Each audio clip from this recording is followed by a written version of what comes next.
دن میں روزہ ٹوٹ گیا تو کیا کھا پی سکتے ہیں؟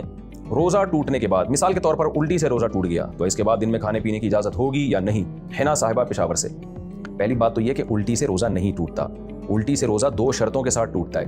ایک تو یہ کہ آپ نے حلق میں ڈال کے الٹی کی اور منہ بھر کے کی، خود آپ نے جان بوجھ کر الٹی کی، حلق میں انگلی ڈالی اور بھرپور طریقے سے، تھوڑا بہت پانی نکل آیا اس سے نہیں۔ ایک تو یہ، دوسرا یہ کہ الٹی تو خود بخود ہوئی تھی، منہ بھر کے ہوئی تھی، لیکن آپ نے نگل لیا اس کو۔ تو یعنی اگر جان کر کریں گے تو صرف ایک شرط ہے کہ منہ بھر کے الٹی ہو، اور اگر خود بخود الٹی ہوئی ہے تو دو شرطیں ہیں۔ ایک تو یہ کہ منہ بھی بھر کے ہو اور آپ نے اس کو ریورس بھی کیا ہو، پھر روزہ ٹوٹتا ہے۔ بہرحال کسی بھی طرح سے اگر روزہ کسی بندے کا غلطی سے ٹوٹ گیا تو پھر اس پر لازم ہے کہ وہ کمپلیٹ کرے روزہ، یعنی کھانا پینا اس کے لیے جائز نہیں ہے۔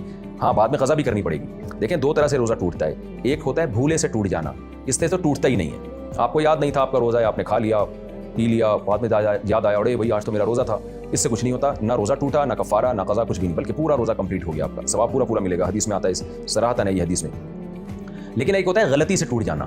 غلطی کا مطلب یہ ہوتا ہے کہ مسٹیک ہو گئی آپ سے، یعنی آپ کلی کر رہے تھے، ایک دم غلطی سے پانی حلق میں چلا گیا، تو آپ کے نہ چاہتے ہوئے حلق میں اتر گیا پانی، تو روزہ تو ٹوٹ جائے گا، اس لیے کہ بھولے سے تھوڑی ہوا ہے، تو روزہ تو ٹوٹ جائے گا۔ لیکن غلطی سے جب روزہ ٹوٹتا ہے تو کفارہ لازم نہیں ہوتا، صرف قضا لازم ہوتی ہے، لیکن اس روزے کو کنٹینیو کرنا پڑتا ہے، یعنی کھانا پینا کی اجازت آپ کو نہیں ہوتی۔ تو اسی طرح اللہ کی طرف سے کسی کے ساتھ ایسا معاملہ ہوا کہ روزہ ٹوٹ گیا، مثال کے طور پر منہ بھر کے الٹی ہوئی اور نہ چاہتے ہوئے بھی پیٹ میں دوبارہ واپس چلی گئی، اس سے روزہ ٹوٹ جائے گا، تو یہ بھی غلطی سے ٹوٹنا کہلائے گا۔